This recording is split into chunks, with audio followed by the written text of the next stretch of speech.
Isa pala akong rich kid. By 2 ears is body. Maraming salamat sa pagtangkilik. Huwag kalimutang mag-comment, like and share.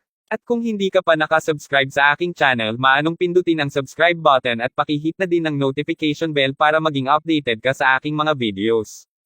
The Secretly Rich Man. Kabanata 501. Sa pagmumura kay Gerald, nagpapahayag din si Willie kaninong panig talaga siya. Galit na galit si Gerald na namutla kaagad ang kanyang mukha habang sinusubukan niyang pigilan ang sarili mula sa pagsigaw ng anumang kabastusan. Ano ang sinasabi mo, tatay? Gerald. Pumasok ka at umupo ka. Galit na sagot ni Leila. Bakit? Bakit mo pinayagan ang basurang ito sa aming bahay?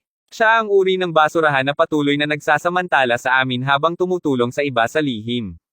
Umuwi ka at tulungan mo yung Francesca mo. Pagkatapos ng lahat, mas gugustuhin niyang gumawa ng pabor sa kanya sa halip na tayo pa rin.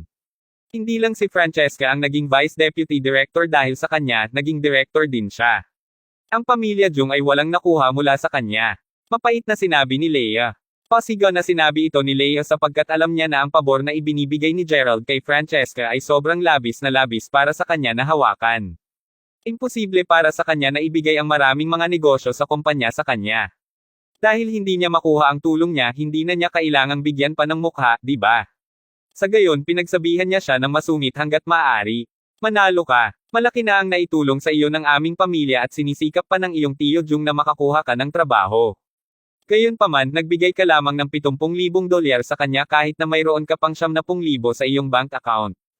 Naipakita mo na kung gaano ka kakayan. Mawala ka lang at gawin ang nais mo, malayo sa amin. Sigaw ni Leia habang sumenyas para umalis na siya kaagad. Ang lahat ng mga panauhin doon ay tumingin kay Gerald na para bang isang biro. Malamig na tinitigan ni Douglas si Gerald bago ngumiti. Sinabi niya pagkatapos, tama.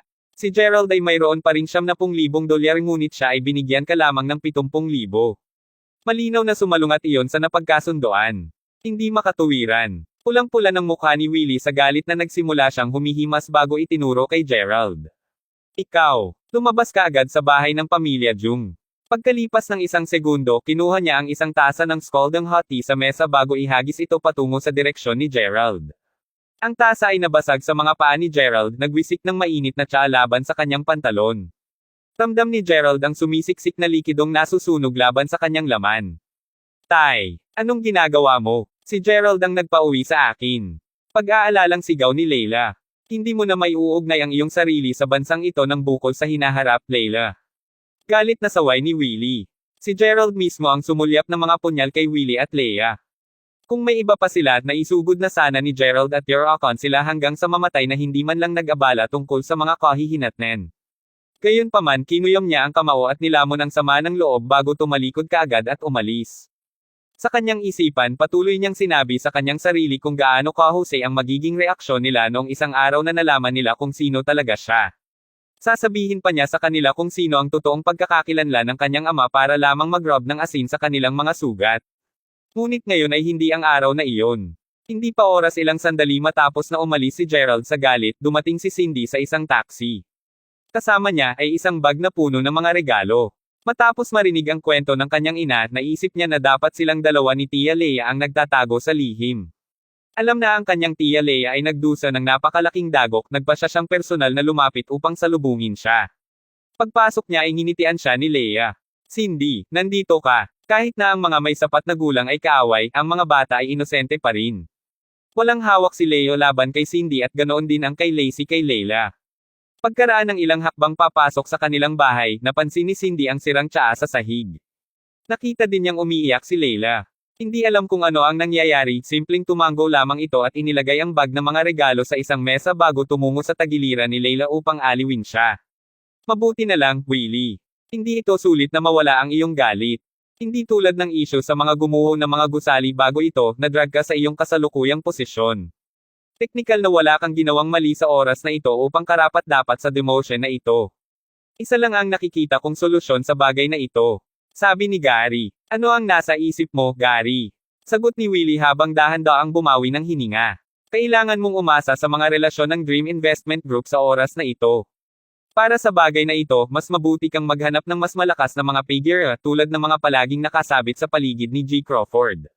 Hangga't inilalagay nila sa iyo ang isang magandang salita para sa kanya, dapat na maayos ang lahat sa hindi oras. Ngunit paano ako makikipag-ugnay sa mga taong iyon? Pinag-uusapan mo ang tungkol sa labis na may kakayahan at makapangyarihang mga individual tulad ni G-Lyle at G-Zik, sabi ni Willie. Kahit na hindi ako makontak sa kanila. Ang iyong pinakamagandang pag-asa ay ang hanapin si Jackson, ang driver ni G-Lyle. Maaaring siya lang ang makakatulong sa iyo na malutas ang bagay na ito. Pagkatapos ng lahat, siya rin ang sinalagyan ni G-Lyle, kaya't kung ano man ang sabihin niya kay G-Lyle ay patunayan na magiging napakakapakipakinabang. Ang Jackson ay dapat na mas madaling makipag-ugnay at kung ang lahat ay tutugma sa plano, sa madaling panahon, wala na ang issue. Panipi. Kabanata 502. Gayon din, narinig ko na si Jackson ay masigasig at masigasig na tao. Dahil ikaw ay mula sa Weston Merchants Holdings, tiyak na siya ay magiging isang pangunahing tao upang humingi ng tulong. Sa gayon, mayroon ka bang impormasyon sa pakikipag-ugnay noon? Tanong ni Willie. Nakalulungkot, hindi pa. Sinusubukan ko ring mag-isip ng isang paraan upang makipag-ugnay sa kanya. Sagot ni Gary habang umiling. Pagkatapos ay nag-alala si Willie na magtanong sa lahat sa silid kung alam nila kung paano makipag-ugnay kay Jackson.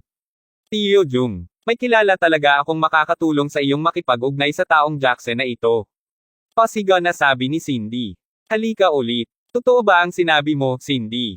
Pareho namang nagulat sina Willie at Gary. Ito ay ang katotohanan. Naging sobrang negosyo ng nanay ko dahil kay Jackson. At ang kaibigan ko na nagsabi kay Jackson na tulungan siya. Habang sinabi niya yon, binigyang pansin din ni Cindy ang mga ekspresyon ni Leah. Kung gayon, maaari mo bang sabihin sa amin kung sino ang iyong kaibigan? Maaari mo bang hilingin sa kanya na kumain kasama ako upang mapahiram niya ako ng isang kamay? Tanong ni Willie habang naglalakad palapit kay Cindy na may ngiti sa labi. Oh, kilala mo siya, Tio Jung. Kung hihingi ka ng tulong sa kanya, siguradong magpapahiram siya ng kamay. Sinabi ni Cindy kahit na siya ay matapat na medyo may pag-aalangan tungkol sa kanyang sariling habol. Ano? Nagulat si Willie. May kilala ba siyang isang makapangyarihang iyon? Si Gerald yun. Si Jackson ay nagbabahagi ng magandang relasyon sa kanya. Ano ang kinakailangan lamang ng isang solong tango mula kay Gerald para kay Jackson upang agad na matulungan ang aking ina? Ano ang sinabi mong pangalan niya? Gerald. Kapwa nagulat sina Willie at Leah. Lalo na ito para kay Willie dahil hindi niya inaasahan na magkaroon ng ganon kalakas na network si Gerald. Mismong si Leah ay hindi inaasahan na tinulungan ni Gerald si Francesca sa pamamagitan ng direktang pagpapakilala sa kanya kina Jackson at Zach. Sina Gary at Douglas ay hindi gulat na gulong. Cindy, sigurado ka ba sa sinasabi mo? Sina Gerald at Jackson ay magkakilala. Tanong ni Leila na napaatras din. 100% ang sigurado. Ano pa, hindi lamang sila mga ordinaryong kakilala. Si Jackson ay talagang magalang at magalang kay Gerald. Namutla muli ang mukha ni Willie, sa pagkakataong ito marahil ay mas maputi pa kaysa dati. Willie, ano ang dapat nating gawin? Pinagalit mo lang si Gerald at tinaboy siya. Sigaw ni Leah na mukhang labis na namimagati. Manalo ka, kailangan nating tawagan siya pabalik. Hindi mapanglo na sambit ni Willie. Sino ang tumatawag sa kanya? Napakasungit ko at masungit sa kanya kanina. Sagot ni Leah, nahihiya sa sarili. Leila, pwede ba? Tanong ng kanyang ina. Simpleng tumanggo si Leila bilang sagot. Matapos tumawag ng kaunting sandali, simpleng umiling lang siya. Hindi niya sinasagot ang alinman sa aking mga tawag. Si Willie, isa sa mga paboritong lalaki ni Zach ni Jackson. Kung hindi mo makuha ang kanyang tulong, tunay na nakikipaglaban ka sa isang talo. Sabi ng isa sa mga panauhin doon. Kinuyam ng ngipin ni Willie. Hindi niya kailanman inaasahan na magkakaroon ng isang araw kung saan kakailanganin niyang humingi ng tulong kay Gerald. Ano pa, araw na nang hinabol niya si Gerald. Ang kanyang kahihiyan sa sandaling iyon ay hindi maipagtagumpayan. Tay, alam ko kung saan siya nakatira. Bakit hindi natin siya hahanapin sa halip? Kung humihingi ka ng tawad sa kanya ng harapan, may pagkakataon na patawarin ka pa rin niya. Sabi ni Leila. Leila, nais mong humingi ako ng paumanhin sa ganoong klaseng tao. Sabi ni Willie habang nakatitig sa anak na babae. Kabanata 503. Bagaman siya ay nag-aatubili, hindi maaaring labanan ni Willie ang lahat ng panghimok. Kung sa bagay, sino pa ang makakatulong sa kanya? Wala siyang ibang magawa kundi ang umasa sa awa ni Gerald sa oras na ito. Kinagat na lang niya ang bala at dinagtagal ay natagpuan niya ang sarili na patungo sa hotel na tinuluyan ni Gerald. Ilang iba pang mga tao ang sumali sa kanya. Gayunpaman, kahit naghintay ng mahabang panahon sa lobby ng hotel, wala pa ring palatandaan ni Gerald kahit saan. Nang subukang tawagan siya muli ng kanyang anak na babae, abala pa rin ang linya ng kanyang telepono. Kusa namang hindi ito ginagawa ni Gerald. Nakakausap pa rin niya ang kanyang ama sa pamamagitan ng telepono pagkatapos ng lahat. Tay, may balita ako tungkol sa pendant. Nagmula ito mula sa Timog Kanluran at may isang mahabang kasaysayan ng sarili nitong. Ang ganitong uri ng jade ay lubos na mahalaga at mahalaga. Itong Zara na hinahanap mo. Dapat ay isang dalaga mula sa isang mayamang pamilya, tama? Tanong ni Gerald habang sinisipsip ang kape. Nakaupo siya sa isang tahimik na kape ngayon. Ang kanyang ama ang siyang nagpasimula ng tawag dahil nais niyang malaman ang tungkol sa pag-unlad ng jade pendant. Tama iyan. Siya talaga, isang dalaga mula sa isang mayamang pamilya. Sagot ng kanyang ama bago tumawa. Ngunit tatay, hindi mo ba sinabi na ang pamilya ni Zara ay mula sa Timog Silangan na lugar? Maaari ba talaga siyang nasa Timog Kanluran? Tanong ni Gerald, medyo nagdududa. Ako ba? Sa totoo lang hindi ako sigurado tungkol sa kung saan nagmula ang pamilya ni Zara. Hindi ko na maalala kung ano ang apelyido niya. Kaya't pakiusap, anak. Kailangan mong mag-imbestiga at makarating sa ilalim nito sa lalong madaling panahon.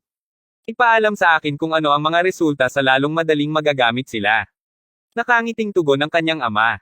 Narinig iyon, nagtaka si Gerald kung dapat niyang sabihin sa kanyang ama ang tungkol kay Keita. Pagkatapos ng lahat, tiyak na sigurado siya na anak siya ni Zara. Gayunpaman, pinigilan niya ang paggawa nito. Kahit na alam ng kanyang ama tungkol sa kanya, hindi talaga makakatulong ito sa sitwasyon. Sa makatuwid, nagpa siya si Gerald na sabihin lamang sa kanyang ama ang tungkol sa kanya kapag nakakita siya ng higit pang mga pahiwatig sa hinaharap. Speaking of which, Gerald, malapit na itong birthday mo, di ba? Hindi pa talaga kami nagkakasama bilang isang pamilya mula noong ikaw ay nasa high school. Dahil ito ang iyong magiging unang kaarawan matapos ang iyong buhay sa kahirapan, naisip ko na maaari tayong muling magkasama upang muli nating mapagdiwang ang iyong kaarawan pagkatapos ng mahabang panahon. Sinabi ng kanyang ama, ang kanyang tono bahagyang humihingi ng paumanhin. Simpleng tumawa si Gerald. Tama na po itay, nasa Seren County ako ngayon. Naging abala ako sa pag-ayos ng ilang mga bagay ngunit pagkatapos kong magawa, bumalik ako sa aming lumang bahay ng ilang araw. Naruroon sina G at Ginang Winter kaya't hindi mo kailangang mag-alala tungkol sa aking pagiging malungkot sa aking kaarawan. Well, sige kung ganon. Gayunpaman, nabanggit ko ang pagtatapos ng iyong edukasyon sa kahirapan sa isang kadahilanan. Kung ipinagdiriwang mo ito nang wala kami, dapat mong tiyakin na nasisiyahan ka sa isang mas mahusay at mas buhay na kaarawan. Hindi nangangahulugang dapat kang lumampas sa dagat tulad ng iyong kapatid. Naaalala ang taong iyon nang bumili siya ng isang buong isla sa karagatang Pasipiko para sa kanyang kaarawan. Tulad ng kung hindi iyon sapat na mataas na profile, nagpatuloy siya at nag-anyaya ng mga kilalang tao mula sa buong mundo na dumalo dito. Ang sinasabi ko ay siguraduhin hindi ka masyadong mataas ang profile, ngunit tiyaking-tiyakin na ang iyong pagdiriwang ng kaarawan ay hindi isang mahirap. Bili ng kanyang ama. Nakuha ko ito ama, hindi mo kailangang mag-alala tungkol sa akin. Sabi ni Gerald habang umiling na nakangiti. Matapos pag-usapan ng kaunti patungkol sa ilang mga kamakailang gawain sa negosyo, pareho silang nag-hang up. Sinusuri ang kanyang mga text message na pagtanto niyang ilang beses na siyang tinawag ni Leila. Hindi balak ni Gerald na tawagan siya pabalik gayunpaman. Ang mga usapin ni Willie ay ang sarili niya upang harapin. Wala nang ginusto si Gerald na bahagi ng kanilang pamilya sa kanyang buhay. Ngayon ang naging huling dayami. Kung hindi dahil sa matinding kabastusan nila kanina, niyaya pa sila ni Gerald sa kanyang pinaplano na kainan sa kaarawan, upang mabigyan lamang sila ng mukha. Sa sandaling iyon, isang lalaki na nasa edad na nakasuot ng suit ang pumasok sa kafe. Humawak siya sa isang sober at magalang siyang naglakad papunta kay Gerald. Magandang araw, G. Crawford. Ito ang sulat ng rekomendasyon sa pagpasok na hiniling mo. Sinulat ko na ito para sa iyo. Pagkatapos nito, maaari mong gamitin ang liham na ito upang direktang sumali sa Dream Investment Group. Hindi man naglakas loob ang lalaki na maupo at simpleng tumayo sa tabi ni Gerald habang nagsasalita. Salamat sa lahat ng gulo. Needless to say, nobody should know about this matter, sabi ni Gerald habang humihigop ng kape. Naiintindihan. Inutusan ni Gerald ang isang top-level executive na tutulong sa kanya sa sulat ng rekomendasyon sa pagpasok.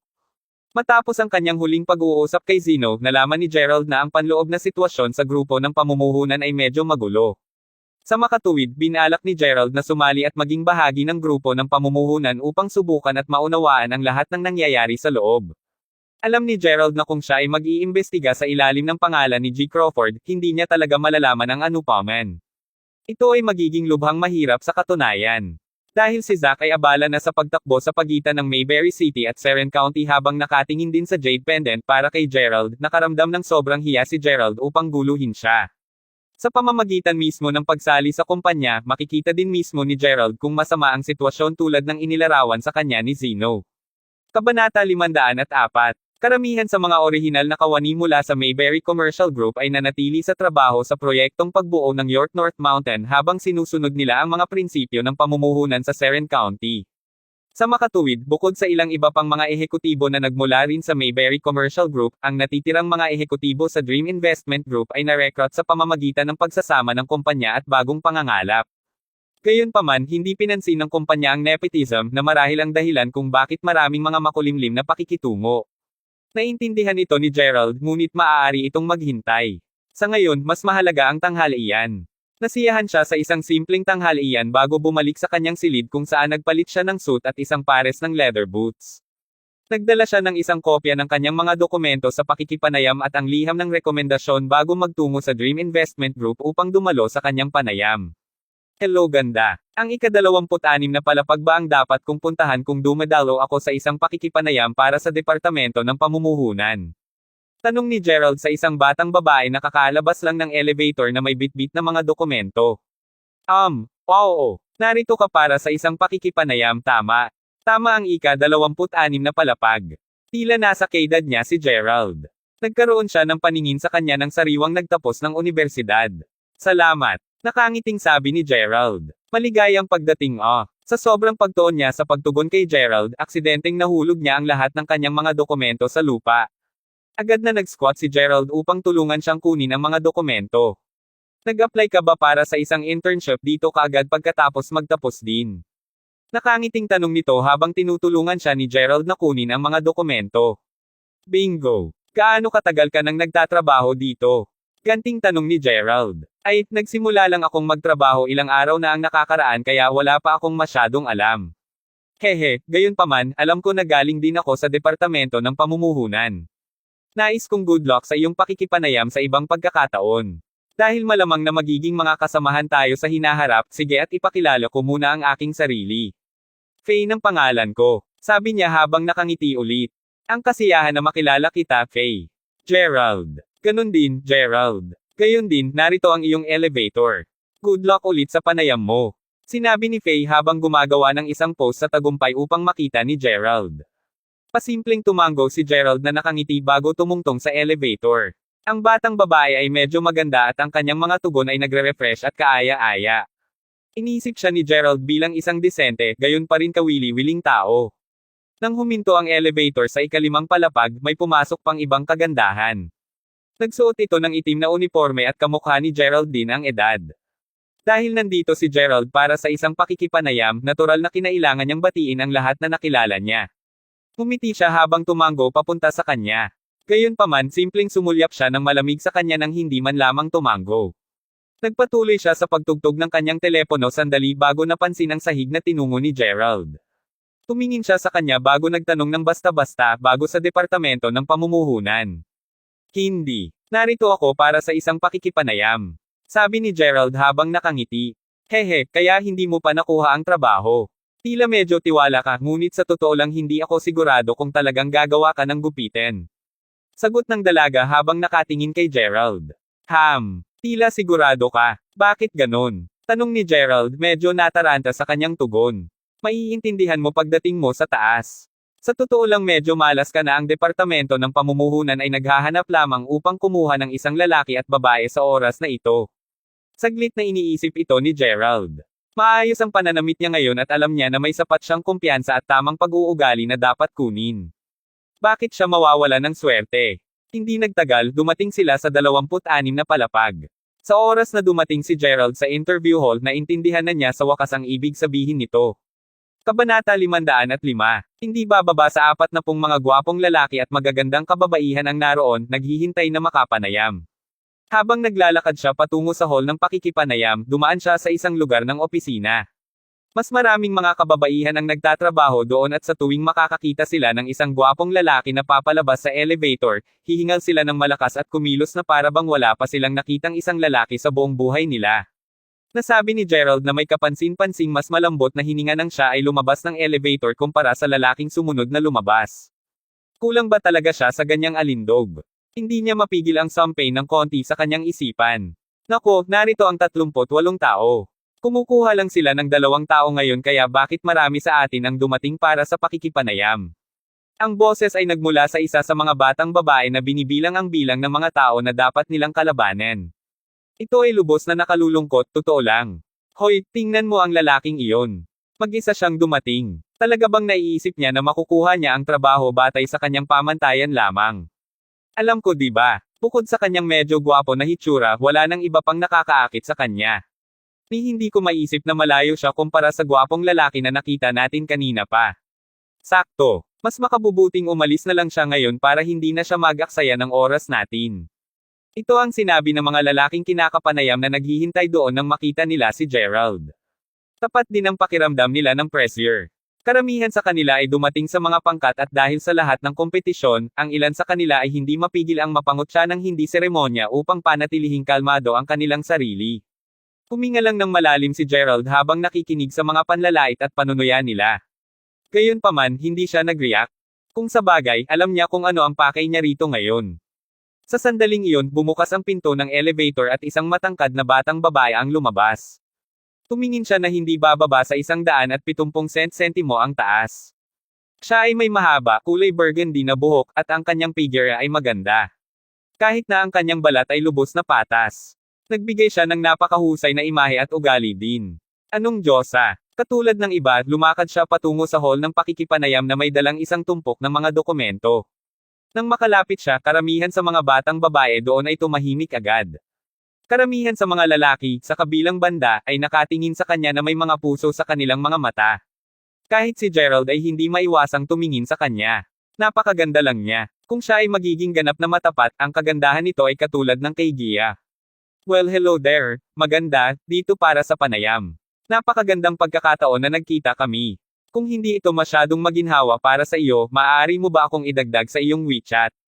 Alam mo, ang aking bayaw ay nagtatrabaho sa kumpanyang ito bilang katulong na pangangasiwa ng manager. Sinabi ng isa sa mas gwapo na kinakapanayam habang siya ay naglalakad papunta sa kanya. Salamat, ngunit hindi kailangan iyon, sabi ng batang babae habang umiling, namumula ng hiya. Hindi na kailangang matakot, alam mo. Dahil mayroon kang isang mahusay na pag-uugali, naniniwala ako na tiyak na magkakasya ka sa mga pamantayan sa pangangalap sa isang katangan. Kumukuha lamang sila ng isang lalaki at isang babae sa oras na ito, kaya't higit akong sigurado na tayong dalawa ang kukuha sa huli. Kaya bakit hindi na lang ako idagdag sa WeChat ngayon upang mas makilala natin ang isa't isa? Sagot ng batang lalaki habang patuloy na kinukulit siya. Naramdaman ni Gerald kung gaano siya kumpiyansa sa bata nang sabihin niya iyon. Hindi niya maiwasang magtaka kung ang kanyang rekomendasyong sulat ngayon ay magiging walang silbi. Ang kinakapanayam ay malinaw na hindi casual na uri ng babae, ngunit dahil ang bata ay patuloy na pinapahamak siya sa harap ng lahat, wala siyang pagpipilian kundi idagdag siya sa WeChat. Ginawa nitong lahat ng iba pang mga lalaki na labis na nagseselos. Sige, humusay kayo lahat. Babasahin namin ngayon ang iyong mga pangalan sa isang listahan ng pangalan. Kung naruroon ka, mangyaring tumugon sa pagsasabing, narito. Pagkatapos nito, maaari kang pumasok sa silid ng panayam. Una, Jared Crockford. Sa sandaling iyon, ang gwapong kinakapanayam mula noon at sumigaw si Gerald dito. Sabay-sabay. Medyo naging awkward ang kapaligiran sa sandaling iyon habang kapwa nagkatinginan sina Gerald at ang bata. Ano ito? 2 tao na nagbabahagi ng parehong pangalan. Anong nangyayari dito? Naglakad ang babaeng katulong papunta kay Gerald. Ito ay malinaw mula sa kanyang mga aksyon na alam ni Jared Crockford ang bawat isa sa mga tumutulong sa pangangalap. Kung sa bagay, nilagpasan niya ito at dumiretso kay Gerald. Habang tinitingnan niya ang mga dokumento ni Gerald, tinaasan niya ng kilay. Hindi ba Gerald Crawford ang pangalan mo? Sinusubukan mo bang magpakatanga? Bakit ka sumagot na hindi naman pala ang pangalan mo ang tinawag ko? Panipi. Kabanata 506. Paumanhin, napakinggan kita. Sabi ni Gerald habang ngumiti ng awkward. Hindi kaya naisip niya na tumatawag siya para kay G. Crawford? Sinabi ng isa sa mga nakapanayam habang siya ay nakayuko. Kung tayo ay mas madaling kapanipaniwala, maiisip namin na siya talaga ang Mr. Crawford ng Mayberry.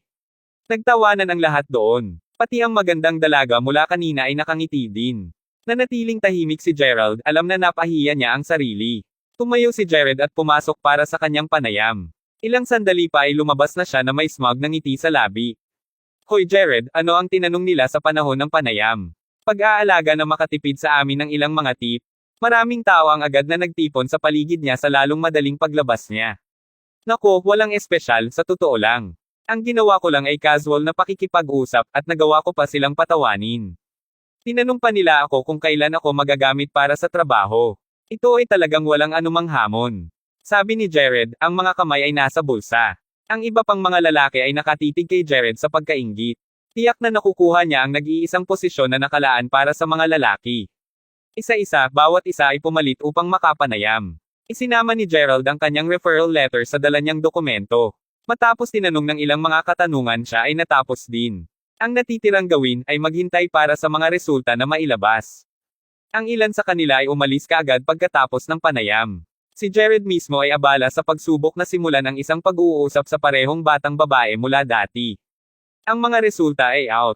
Bulalas ng babaeng katulong mula noon habang nakahawak siya sa dalawang application form sa kanyang kamay. Sino ang nakapasok? Maraming mga bulong-bulungan ng hula ang umalangaw-ngaw sa silid. Binabati kita kay Miss Bianca Snow. Nang walang pag-aalinlangan, tiyak na si Bianca ang ethereal na kagandahan sa silid. At para sa papel na ginagampanan ng lalaki, binabati kita kay G. Gerald Crawford. Dagdag ng katulong. Kita mo, sinabi ko na sa iyo. Sabi ni Jared habang ngumiti siya ng matamis papunta kay Bianca. Inabot siya ng isang sandali upang mapagtanto ito, ngunit nang magawa niya ito, dumilim agad ang kanyang ekspresyon. Teka, bakit hindi ako napili? Tanong ni Jared, natigilan. Lahat ng iba pang nasa silid ay nagulat din. Napalingon silang lahat kay Gerald. Si Gerald ay kasing cool ng pipino. Inaasahan niya na alinman sa siya o si Jared ay pipiliin, at lumabas na nanalo si Gerald. Gaanong hininga niya habang humihingi ng tawad sa lahat ng nasa isip niya. Kinuha niya ang kanyang application form at kasama si Bianca ay pumasok sa opisina upang mag-sign up para sa kanilang mga posisyon. Sarap makilala ka, Gerald. Dahil magtutulungan kami mula ngayon, mas makilala natin ang bawat isa. Saan ka nakatira? Tanong ni Bianca, ngayon na silang dalawa lang sa opisina. Oh, nakatira ako sa Tuon. Nasa Seren County ito, sagot ni Gerald. Oh, anong pagkakataon? Nakatira rin ako sa Seren County. Partikular, ang 20 na malapit sa Tuon. Nakangiting sabi ni Bianca. Ang batang babae ay tila isang napalabas na tao sa kabila ng kanyang ethereal na kagandahan. Madali din siyang kausap. 20, Ang lugar na iyon ay medyo sikat sa mga hot spring nito, tama ba? Gusto kong pumunta doon isang araw mismo. Sagot ni Gerald habang ngumiti siya pabalik. Magiging gabay ako sa iyong paglalakbay pagdating ng araw na iyon. Ang dalawa ay madaling naging mabuting magkaibigan. Narito ba ang mga bagong dating? Kapwa sila nakakarinig ng isang babaeng boses na nagmumula sa labas ng opisina. Mukhang kausap niya ang katulong ng HR. Sila ay Manager Ava, sagot ng katulong. Dalhin mo ako sa kanila, utos ng manager. Hindi mapigilan ni Gerald na parang narinig niya ang boses ng manager sa kung saan man. Kahit na ang boses ay tila maliwanag at bata, pakiramdam pa rin ito ay pamilyar. Ito ba talaga ang nasa labas ng mismong tanggapan na ito? Kabanata 507. Nang bumukas ang pinto, sa wakas ay tumingin si Gerald sa manager. Naglalakad siya sa likuran ng katulong ng bulalas ni Gerald na Ava Anderson. Ikaw ba talaga iyan? Si Ava Anderson ay kaklase ni Gerald noong junior high. Siya ang anak na babae ng punong guro at isa rin sa mga nangungunang mag-aaral kasama sina Gerald at Zeno. Ang tatlo sa kanila ay nakilahok pa sa maraming mga kompetisyon ng magkasama. Bagaman malapit na sila sa isa't isa noon, hindi na sila nagbahagi ng parehong klase nang pumasok sila sa senior high. Ang mga unang araw sa pagpasok sa senior high, anyayahan pa rin ni Ava si Gerald na maglabas ng tanghalian dahil wala sa kanila ang pamilyar sa kanilang mga bagong kaklase. Pagkatapos ng pag-aaral, maaabutan niya si Gerald at pag-uusapan nila kung paano ang kanilang araw. Pagkatapos ng ilang araw na iyon, gayunpaman, nagsimula na ring mag-lunch si Ava kasama ang kanyang mga dormmate. Humantong ito sa kanilang pag-uusap ng mas kaunti at sa paglipas ng panahon, sa huli ay magkakilala lamang sila bawat isa sa isang linggo. Ang kanilang distansya ay nadagdagan pa sa susunod na semestre, at magbibigay lamang sila ng isang simpleng pagbati sa tuwing tumawid sila sa mga landas. Sa huling taon ng high school pareho silang bumalik sa pagiging ganap na hindi kilalang tao. Mula nang mag-aral si Ava sa isang unibersidad sa Yanken at si Gerald ay nagtungo sa Mayberry, kumigit kumulang na 3 taon mula nang huli silang tumawid. Tila mahusay na nag-iisa si Ava ng mag-isa. Nakuha niya ang posisyon ng manager sa isang murang edad pagkatapos ng lahat. Ano ang magdadala sa iyo dito, Gerald? Tanong ni Ava, kitang-kita na nagulat. Ito ay isang naiintindihan na tugon. Kung tutuusin, napakatagal mula nang huli silang magkita. Alam na alam ni Ava na ang kanilang pagkakaibigan ay lumala mula pa noong high school sila at naramdaman niya ang biglaang paggagay ng kakulaitan na dumaan sa kanyang mga ugat. Ay, nag-apply na lang ako ng posisyon. Magtatrabaho ako dito simula ngayon. Nakangiting sagot ni Gerald. O talaga ngayon? Ngumiti siya habang sinasadya ang pareho ng kanilang resume. Tingnan mo AV, ang astig mo ngayon. Manager ka, sabi ni Gerald habang nakatitig sa tag niya. Salamat, ngunit pigilin ang pagtawag sa akin ng AV mula ngayon. Maaari mo akong tawaging Miss Anderson, bahagyang malamig na tugon ni Ava. Naiintindihan. Sambit ni Gerald habang tumatango. Katulong Valan. Sabi ni Ava habang isinara niya ang mga file. Alam ko na kami ay iksi ng 2 empleyado dahil ito ay pagkatapos ng lahat, isang bagong koponan. Gayunpaman, mas gusto namin ang kalidad kaysa sa dami kaya pipiliin lamang namin ang isa sa iyo upang tumulong sa koponan. Sa sandaling iyon, nagsimulang magpanik si Bianca. Kilala sina Gerald at Ava kaya siguradong napapili siya. Taliwas sa kung paano niya ito naisip, gayunpaman, malamig na sinulyapan ni Ava si Gerald bago binalingan si Bianca. Miss Bianca Snow, nangangailangan kami ng ibang babae dito, maligayang pagdating sa koponan. Ikaw naman, Gerald, sabi ni Ava habang iniskan siya mula ulo hanggang paa. Alam kong kumukuha pa rin ang koponan ng logistics, kaya dapat mo silang tulungan. Marahil ay kakailanganin mong tumakbo sa paligid ng bawat departamento at magayos para sa kanila. Natahimik si Gerald. Hindi niya alam kung ano pa ang sasabihin. Nagambala ang katulong noon, ngunit ang manager Ava, Gerald ay nagtapos mula sa Mayberry University. Tuldok-tuldok panipi. May kamalayan ako, ngunit hindi lamang ito matutulungan. Ang aming kasalukuyang sitwasyon ay mayroon lamang ganitong posisyon na maalok. Ano ang sasabihin mo, Gerald? Kung tatanggapin mo, ipapadala muna kita sa logistics. Kung panatilihin mo ang mabuting gawain, ilalabas ko ito sa mga direktor at sasali ka sa aming koponan, sabi ni Ava na may isang pekeng ngiti. Sa lahat ng katapatan, wala man lang siyang pakialam sa Ava. Kahit na mula noong high school, napagtanto niya na nakakahiya na makisama kasama si Gerald.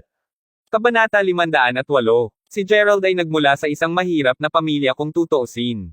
Tulad ng marami pang iba, si Ava ay dahan-daang nilamon ng kanyang sariling pagmamataas ng tumanda.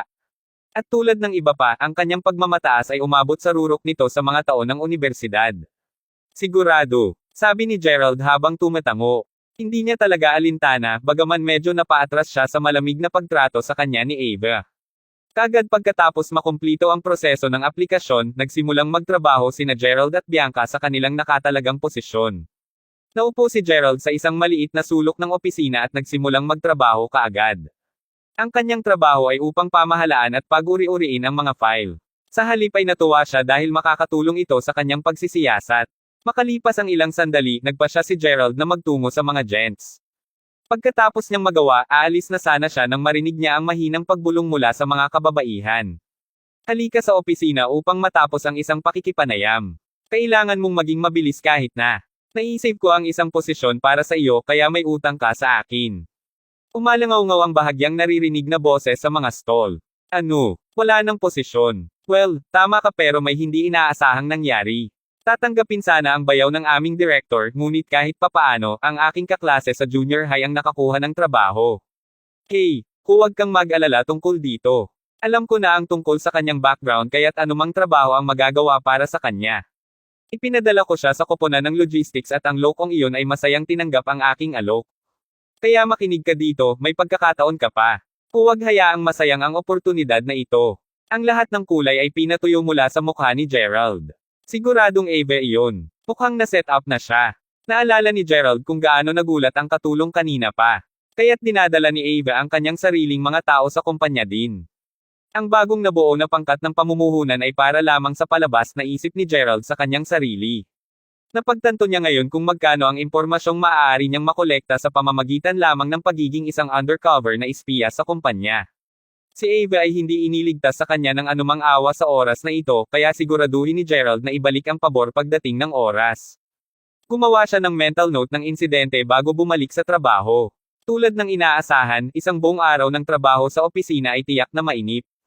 Sa kabutihang palad, hindi ito nagtagal bago makaalis sa trabaho si Gerald. Gayunpaman, hindi pa makaalis si Gerald. Inanyayahan ni Bianca si Gerald na kumain ng hapunan pagkatapos ng trabaho sa pamamagitan ng text message. Napagtanto ni Gerald na marahil ito ay masamang pakiramdam ni Bianca dahil hindi siya nakasali sa koponan. Dahil siya ay naging maalaga sa kanyang damdamin, tinanggap niya ang paanyaya. Ito ay isang simpleng hapunan lamang kung tutuusin. Dahil ginagawa pa rin ng pagpupulong ang koponan, nagpasya si Gerald na hintayin siya sa pasukan ng lobby. Matapos maghintay ng halos 10 minuto, nakita ni Gerald si Bianca na lumabas sa lobby. Gayunpaman, hindi siya nag-iisa.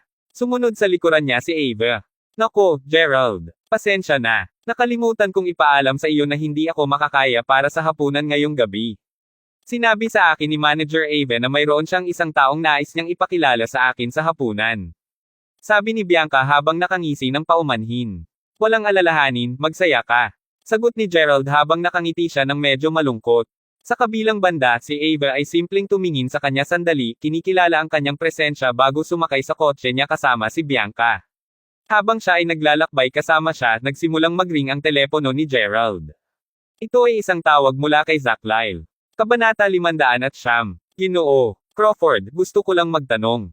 Nabanggit mo na nais mong magbigay ng mga dorm para sa aming mga empleyado, tama ba? Alam kong sinabi mo na nais mong gawin ito sa iyong sarili, ngunit nais kong ibigay ang aking tulong kung ikaw ay abala. Ngayon lang ako bumalik sa Seren County. Sabi ni Zach, huwag kang mag-alala tungkol dito.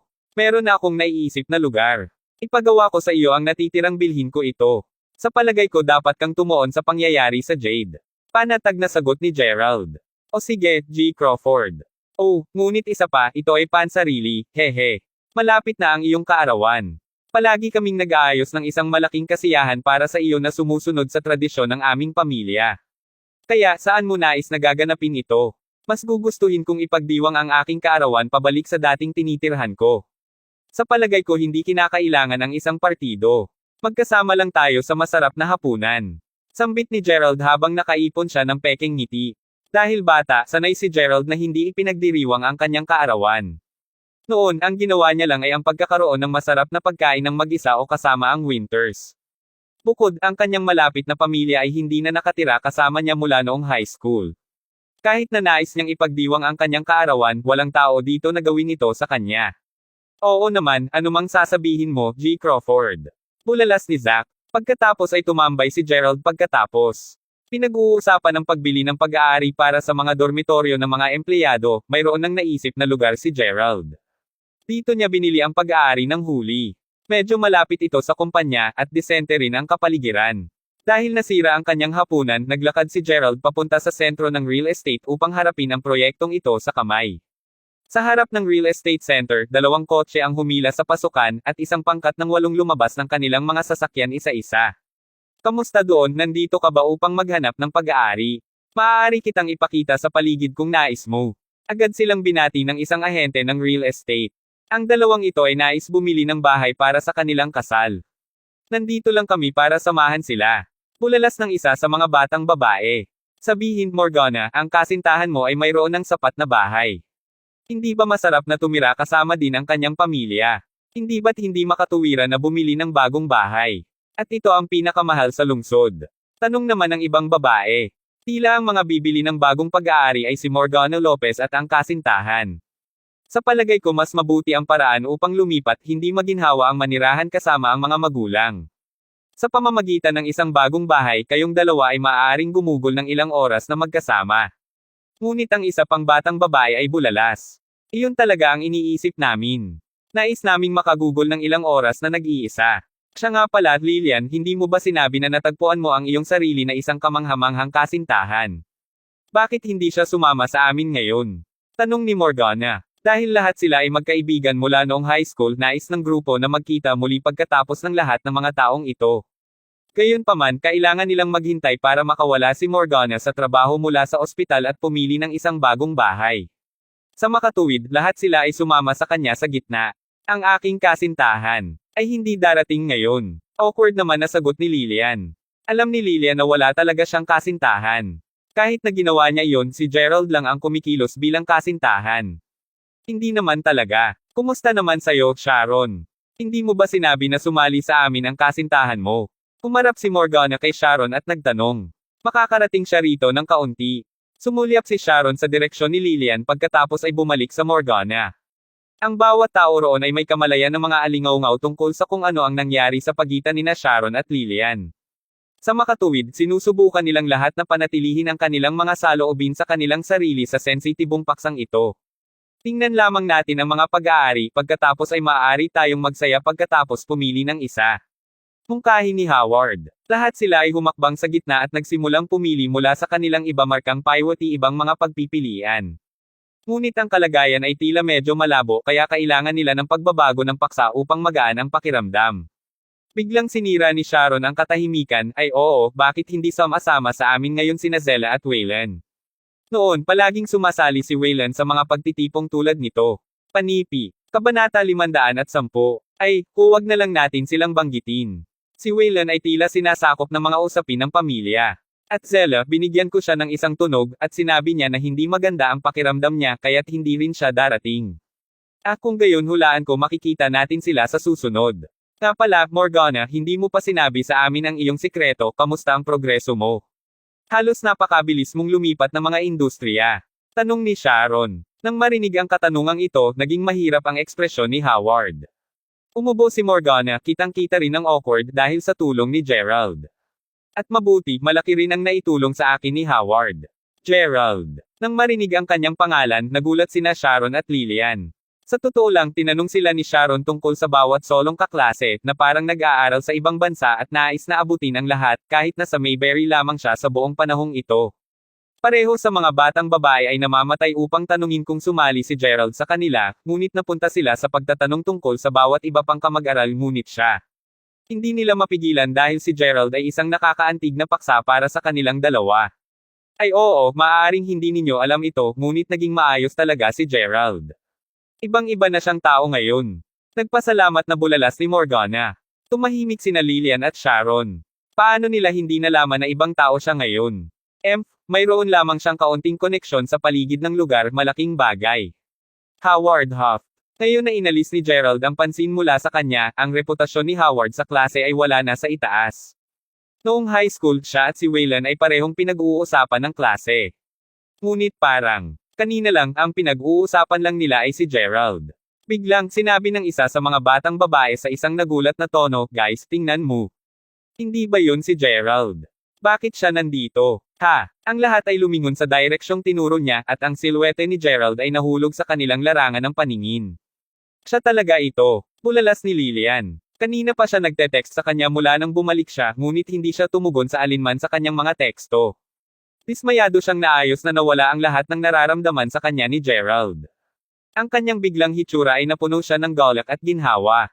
Si Sharon naman ay nasa sabik din. Ang kaguluhan na iyon, gayunpaman, ay hindi nagtagal at sinundan ng kaunting pagkabigo. Bagaman mahusay ang ginagawa ngayon ni Gerald, binibigyan din niya ng malamig na balikat.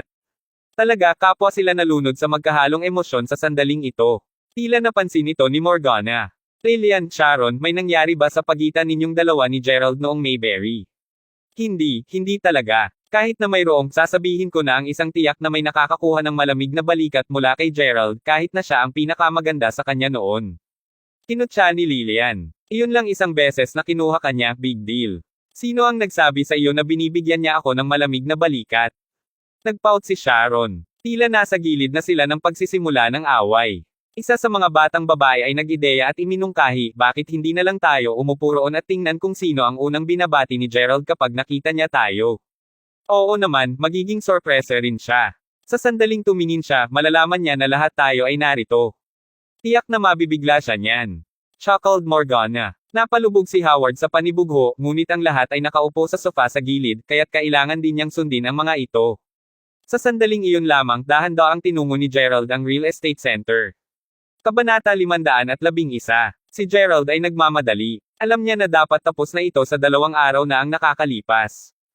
Gayunpaman, dahil sa hikap na iyon kay Zeno, naantala ang proyekto ng dorm na ito. Dahil ang ilan sa mga lugar ay malinaw na napili ni Gerald, nagpasya siyang magbisita ng personal sa sentro ng real estate. Pumasok si Gerald sa gitna at agad na lumapit sa front counter. Sa sandaling napansin ng ahente ng real estate si Gerald, agad na nagdilim ang kanyang ekspresyon. Napuno siya ng kakulaitan at pagkabigo. Naisip niya na si Gerald ay isa lamang mahirap na idiot na walang sapat na pera upang makapagbili ng isang pag-aari. Sa makatuwid nang siya ay dumating sa ilalim ng kumpanya ni Leila Jung, iginiit niya na kumuha ng utang si Gerald. Malamig din ang ugali niya kay Gerald, akala niya hindi siya sulit sa pagsisikap dahil parang hindi siya ang mayamang uri. Nang sumunod na araw, nagpa siya siyang huwag ng utang. Sa halip, nais niyang bilhin ang pag-aari na may buong kabayaran. Mangangahulugan ito na ang ahente ay makakakuha ng pinakamababang posibleng bayarin sa komisyon. Inalis niya kaagad ang kanyang profesional na pag-uugali at sinimangutan si Gerald, tulala ka ba? Sinabi ko na dapat kang kumuha ng utang. Bobo ka ba, o sadyang pipi ka lang? Sa tingin mo ba talagang lahat ka ng may ganitong kaunting pera? Talagang napakasungit na mga salita. Gerald, gayunpaman, ay wala sa mga ito pagkahagis ng isang bag ng cash sa kanyang mga paa. Huminto sa pag-aaksaya ng aking oras at magpatuloy dito. Habang ang kanyang boses ay umalangaw-ngaw sa pamamagitan ng lobby, lahat ay natigilan sa lugar. Ang lahat sa kanila ay kinuna ng maruming tingin sa ahente ng real estate at napahiya siya ng husto sa oras na ito. Nakikita ang mismong lalaki na pinahiya siya sa publiko, magkahalong damdamin ng bamaho sa ahente. Gusto kong magtanong. Oh, bago pa lang iyan, gusto kong magtanong sa iyo ng ibang bagay. Bakit hindi ka tumugon sa alinman sa aking mga teksto? Hindi mo rin sinasagot ang mga tawag ko. Anong uri ng serbisyo sa customer ito? Hindi na ba ako ang iyong customer pagkatapos kong mabili ang pag-aari? Bahagyang nay na si Gerald habang aktibo nitong hindi pinapansin sa nagdaang 2 araw. Ano ang gusto mo sa oras na ito? Nagbago ba ang iyong isip at nais mong kumuha ng pautang ngayon? Oops, napakasama, hindi posible iyon. Gayon din kung nais mong maibigay ang pag-aari, kakailanganin mong maghintay hanggang ang rehistro ng gawad ay nakarehistro. Ngayong natapos ko na ang pagsagot sa iyong mga katanungan, kailangan mo pa ba ng iba pa? Kung hindi, mayroon akong ibang mga customer na may kaugaliang. Napakaabala kong babae, tutal. Inikat ng mata ni Agent Luna si Gerald. Ang ibang mga ahente na naruroon ay humajijek ng mahina sa likuran. Tila nasisiyahan sila sa palabas. Alam ng lahat sa lobby na si Luna Madison ang pinakamagagaling na ahente sa kanilang lahat. Siyempre, gugustuhin niyang makaganti pagkatapos mapahiya.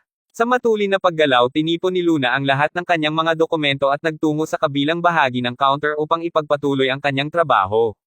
Huwag mong maglakas loob, bigyan ako ng isang pag-uugali. Customer ako. Napangiwi si Gerald. Anong ugali? Anong uri ng ugali ang nais mong magkaroon ako? Ang ginawa mo lang ay bumili ng bahay, get over it. Hindi ako nakakuha ng maraming komisyon mula sa iyo. $300 ng komisyon.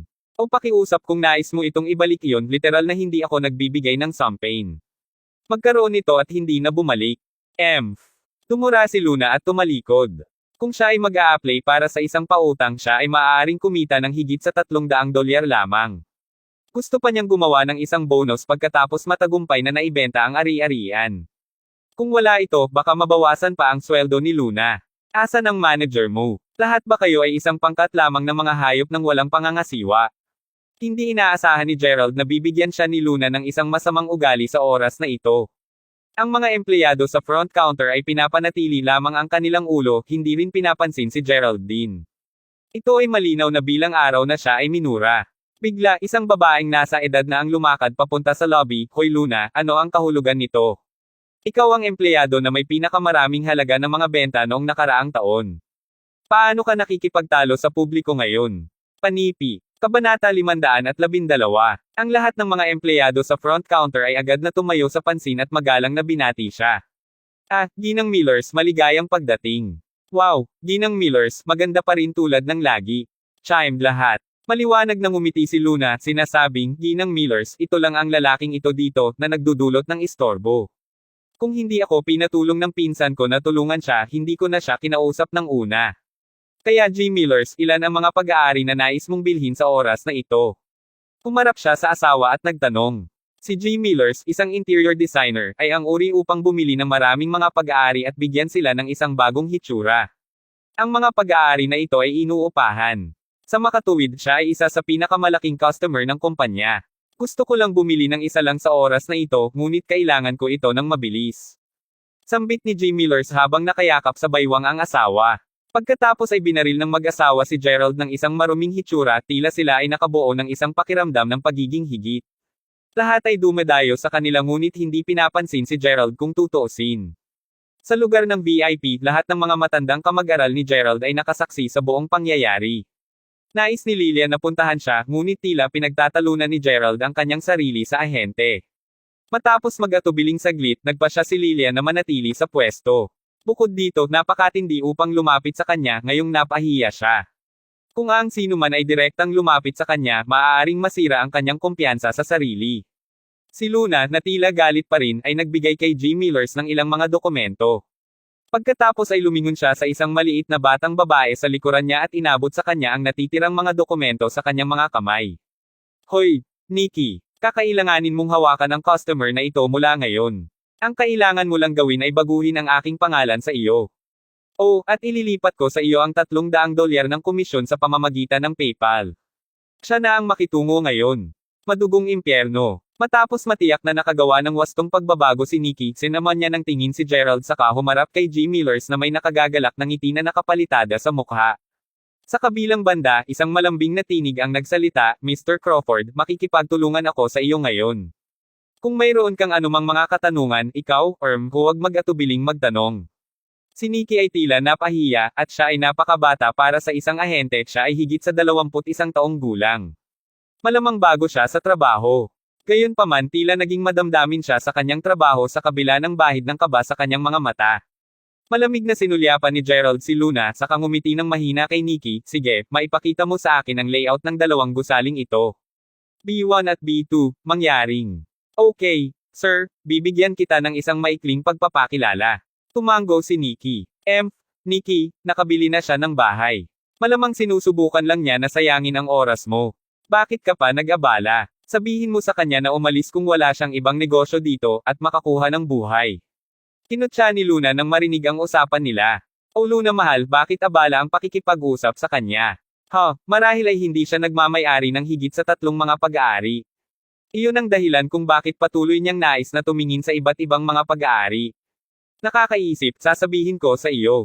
Pumuso si G. Millers. Mahal, hindi mo sinabi na ang mga presyo para sa mga pag-aari sa ating lungsod ay napalaki ng labis. Ang kakayahang bumili ng isang pag-aari ay marahil ang pinakamalaking nakamit para sa kanila sa ekonomiya na ito. Sarkastikong dagdag ni Ginang. Millers. Sa kabila ng pangungutya, hinukay pa rin ni Nikki ang layout para sa B1 at B2 at iniabot kay Gerald. Ang parehong mga gusaling ito ay mga bagong proyekto. Sa makatuwid hindi pa sila nabibili. Pagkatapos ay ipinaliwanag ni Nikki kay Gerald ng lubusan at matyaga. Tumango si Gerald, isinara ang mga dokumento sa kanyang mga kamay, at sinabi, okay, napagpasyahan kong bilhin ang pareho sa mga gusaling ito, dalhan mo ako ng mga legal na dokumento. Kabanata 513. Ano? Ang lahat sa lobby, kasama na si Luna, ay natigilan. Ang sumunod pagkatapos ay isang silid na puno ng tawa. Lalo na sina Luna at ang Millers, tawa sila ng tawa na pamatak ang luha sa kanilang mga mata. Hahaha, banal na fuck aking dod, hindi ka maaaring mag-ikot ng ganyan. Tumawa si G. Millers, hawak ang kanyang tiyan. Nababaliw na ba siya? 2 buong gusali. Akala ko mali ang narinig ko sa kanya, hahaha. Kailangan ba nating tumawag para sa seguridad? Kahit na ang mga empleyado sa front counter ay tila nauubusan ng hininga mula sa lahat ng pagtawa. Biglang lumakad ang manager papunta sa lobby na may mahigpit na ekspresyon. Anong nangyari? Nasaan ang pagiging profesional ng lahat? Tingnan lang kayong lahat. Nakakatawa. Kinagat ni Luna ang labi niya upang mapanatili ang kanyang pagpipigil. Hindi Ginoo, ang lalaking ito dito, Gerald Crawford, siya, sinabi niya na gusto niya ang dalawa sa aming mga gusali. Hahaha. Tumulo ang luha sa kanyang namumulang pisngi. Ang tagapamahala ay tila mas profesional kaysa sa mga ahente na ito. Huminga siya ng malalim at tinitigan sandali si Gerald bago lumapit sa kanya na may malungkot na ekspresyon. Ginoo Crawford ba ito? Bagaman hindi pa siya masyadong nagsasabi, hindi mapigilan ng manager na palabasin din ang isang malakas na chuckle. Ang sinabi lang ni Gerald ay sobrang nakakatawa. Ang kanilang prinsipyo ay upang manatiling profesional na harap kahit gaano katawa ang kanilang mga customer maliban kung hindi na nila mapigilan pa ang kanilang pagtawa. Natatawa ka? Malamig na sabi ni Gerald habang pinipilyo ang dulo ng kanyang ilong. Ang mga taong ito ay nakakakuha ng kanyang nerbiyos ngunit alam niya kung paano ay shut up ang mga ito. Sabihin mo sa akin, magkano para sa isang gusali, Nikki? Tapos ka na ba sa pagkalkula? Tanong ni Gerald na may malamig na ekspresyon. Oh, alam ko. Ang isang gusali ay mayroong halos 100 mga unit at ang kabuuan para sa isa ay $1,000,000. Pagkatapos ng aming promosyon, magiging 2 milyon ito para sa 2 gusali, Ginoo. Profesional na sagot ni Nikki. Siya lang ang hindi tumatawa sa silid. Naisip ni Gerald sa kanyang sarili, ang kalahati ng mga unit na ito ay maaaring magamit para sa mga dorm ng mga empleyado habang ang iba pang kalahati ay maaaring rentahan. Ito ay gagana ng perpekto lamang.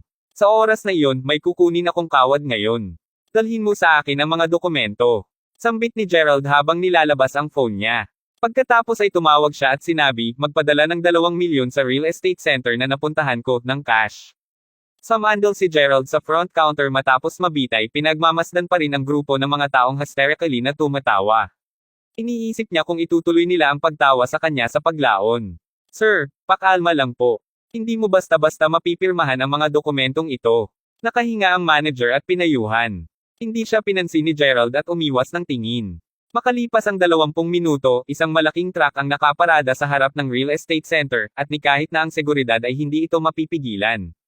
Ha! Anong nangyayari? Natigilan ang lahat at binaha ang pasukan sa lobby dahil sa kuryosidad. Kahit na ang tagapamahala ay sinubukang pisilin ang karamihan ng tao, nag-uusisa rin siya sa nangyayari.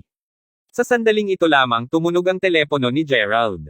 Ito ay isang tawag mula sa kanyang mga underlay. Ginoo Crawford, nakarating kami na may dalang pera, lahat cash bilang hiniling mo. Nagpadala ba kami ng isang tao upang dalhin ito, o humiling ba kami sa isang tao sa kanilang panig na gawin ito?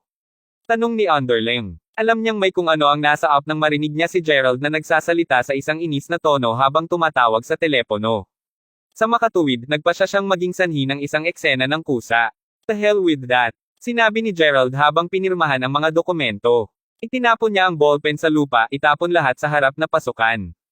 Opo, Ginoo. Pagkababa pa lang niya, bumukas ang trunk ng truck, at sa loob nito, isang bundok na may pera. Ang kompartimento pagkatapos ay dahan-daang itinaas, at mga stack ng cash na bumagsak mula sa truck, papunta mismo sa simento sa harap ng pasukan ng lobby. Panginoong Hesukristo. Ang manager ay nahulog sa lupa sa gulat. Ang mga dokumento sa braso ni Luna ay nadulas sa lupa ng humina ang mga braso. Nakatayo siya roon, pinatuyo ang mukha niya sa lahat ng kulay. Kabanata 514. Natahimik ang lahat sa lobby. Ang kanilang mga mata ay nanlaki sa hindi makapaniwala habang sinusubukan nilang kunin ang eksena sa harap mismo niya. Sino nga ba ang lalaking ito? Ito ay masyadong maraming. Pagkatapos, isang lalaking nakasot ang maingat na nagtungo sa tumpok ng pera at pumasok sa lobby. Pagkatapos ay lumapit siya kay Gerald at bulong sa tainga, nagawa ko na ang hiniling mo, G. Crawford. Oo, magandang trabaho. Iiwan ko na ang natitira sa inyo. Pinili ko na ang mga gusaling nais ko. Sasabihin sa iyo ni Miss Nikki dito kung ano pa ang kailangan namin. Sambit ni Gerald habang tinatapik ang balikat ni Nikki. Sa kabilang banda, huminga si Nikki at naglakas loob na hindi umimik. Kung maaari niyang mapirmahan ang 2 gusaling ito, ang bayad sa komisyon ay wala sa mundong ito. Pakiramdam ni Nikki ay umakyat sa langit at nakakita ng paraiso. Si Luna, nakatulala pa rin, ngayon ay nalulunod sa takot at panghihinayang. Hindi niya inaasahan na siya talaga ang bibili nito.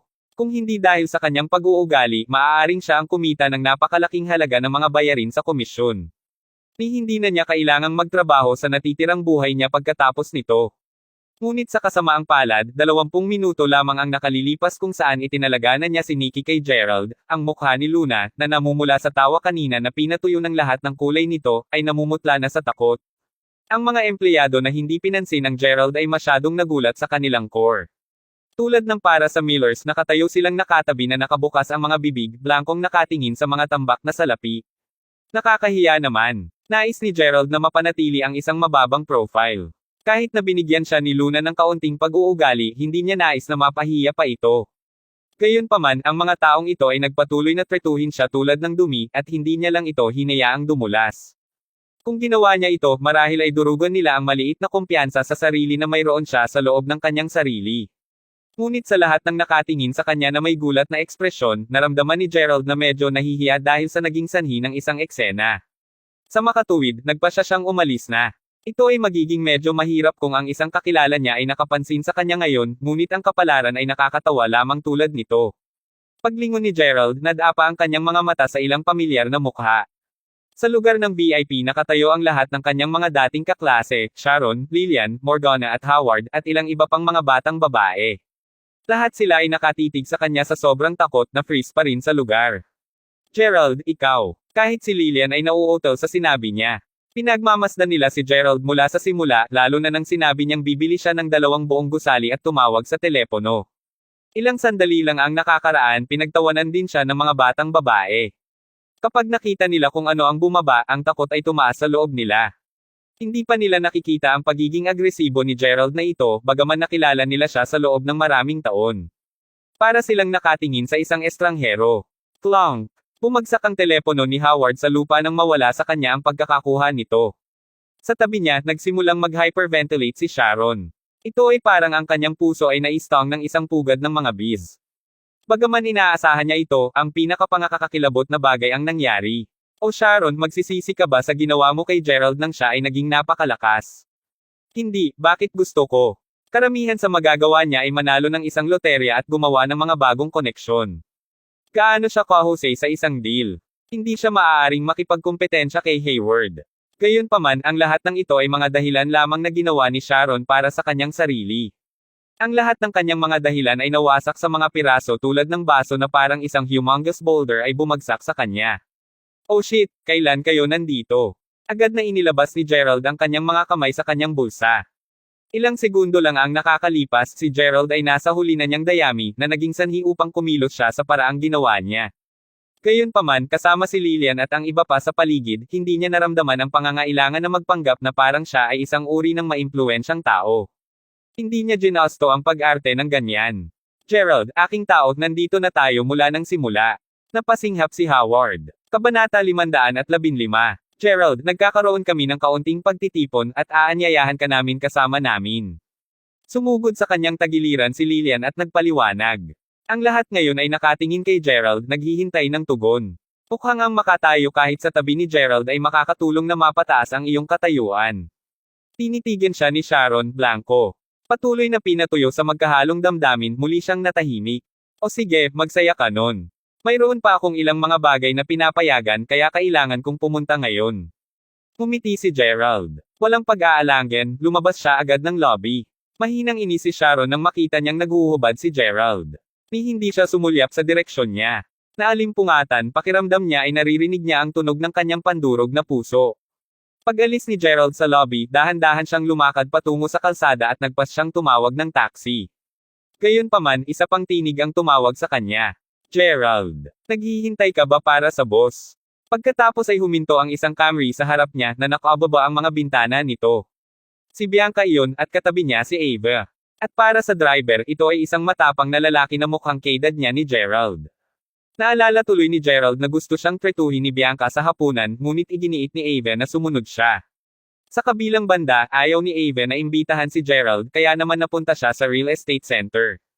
Lumabas na katatapos lang nilang maghapunan. Pauwi na ako, sagot ni Gerald. Sinilip niya si Ava na tila ba okupado sa kanyang telepono. Nagkunwari siyang parang hindi siya nakita. Ayaw siyang batiin ni Gerald dahil siya ang unang hindi kinikilala na siya. Sige, paumanhin muli para sa araw na ito. Mag-set up tayo ng oras bukas, ituturing kita sa isang bagay na maganda. Ngumiti ng paumanhin si Bianca. Oo, tama na sa akin iyon. Ngumiti ulit si Gerald. Malayo na tayo. Hindi naglakas loob si Bianca na hilingin kay Gerald na mag-pull kasama sila dahil hindi naman ito ang kanyang sasakyan. Sinama ng mata ng driver si Gerald at agad na nag-drive. Bianca, sino yun? Kaibigan. Tanong ng driver, kitang-kita ang inggit. Ang pangunahing dahilan kung bakit niyaya ni Ava si Bianca na kumain ng hapunan ay ang paningin ng vice leader ay nakatingin sa kanya mula nang sumali siya sa koponan. Nais niyang makilala pa siya sa hapunan. Gayunpaman, ang hapunan ay hindi napunta sa plano nila at ang kanyang mga pagsulong ay mahina. Dismayado lamang ang tinugon sa kanya ni Bianca kung kaya tila medyo naiirita siya. Nang makita niya si Gerald na nakakausap si Bianca ng ganito casual, si Nathaniel Chandler ay berde sa pagkainggit. Siya ang bago kong kasamahan, G. Chandler, mahinang sinabi ni Bianca. Hindi ko na ba siya nabanggit sa iyo dati? Siya si Gerald, ang aking kaklase sa junior high. Sa malamig na tono, dagdag ni Ava. Ay, siya yun. Saka bakit hindi mo siya binati ngayon, Ava? Sa pag-iisip pabalik sa sinabi ni Ava tungkol kay Gerald, naramdaman ni Nathaniel na gan ang loob. Wala siya sa level namin na nagmamalasakit sa totoo lang. Gayon din, Bianca, mangyaring pigilin ang pagtawag sa kanya na iyong kasamahan. Wala siya sa marketing department. Nasa logistics siya. Humarap si Ava kay Bianca. Path, Sampain. Itatanong ko lang kung aling koponan ang kanyang Naz-Ali. Logistics. Talaga. Haha. Bianca, dapat kang lumayo sa kanya mula ngayon. Kayong dalawa ay hindi sa parehong antas. White collar ka, alam mo yun di ba? Kinutya ni Nathaniel. Sa loob ng Departamento ng Pamumuhunan kilala rin bilang Dream Investment Group, ang mga empleyado ay pinaghiwalay sa iba't ibang mga koponan. Nariyan ang pangkat ng pagsasaliksik, pangkat ng pagsusuri, at iba pa. Tungkol kay Ava, siya ang namamahala sa lahat ng mga pangkat, ginagawa siyang manager. Sa pananaw ni Ava, ang pangkat ng logistics ay walang iba kundi ang isang pangkat ng mga batang lalaki na nagkakasundo. Kabanata 516. Pagkatapos ng kaunting usapan, bumalik silang tatlo sa kanilang mga tahanan. Pagdating ng umaga, si Gerald ay nagtungo sa opisina ng mas maaga kaysa sa dati. Pagkapasok sa elevator, napagtanto ni Gerald na may ibang kasama doon. Paglingon sa gilid niya, nalaman niya, sa inis niya, nakilala niya ang lalaking may bitbit na malita na nakatingin din sa kanya. Si Nathaniel, ang lalaking dumaykit kay Bianca noong isang araw. Agad na binaril ni Nathaniel ang isang maruming sulyap kay Gerald sabay alam niya kung sino ang nakatayo sa tabi niya. Isang mahirap na katahimikan ang nangyari bago tuluyang sinabi ni Nathaniel na, "Hoy, ikaw ang lalaking logistics, tama?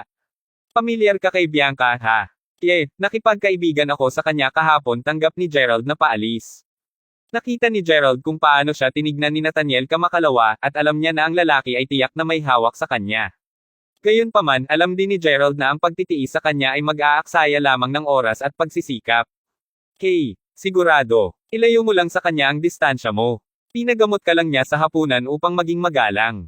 As if she would ever try to mapahanga ang isang tao mula sa isang mababang klase sa iyo, he scoffed. Naramdaman ni Nathaniel na kailangang ilagay sa kanyang pwesto si Gerald dahil natural na karapat-dapat lamang si Bianca na makasama ang mga kalalakihang tulad niya. At dapat mong malaman na isipin ang iyong sariling negosyo. Sino sa tingin mo kahit sino ka?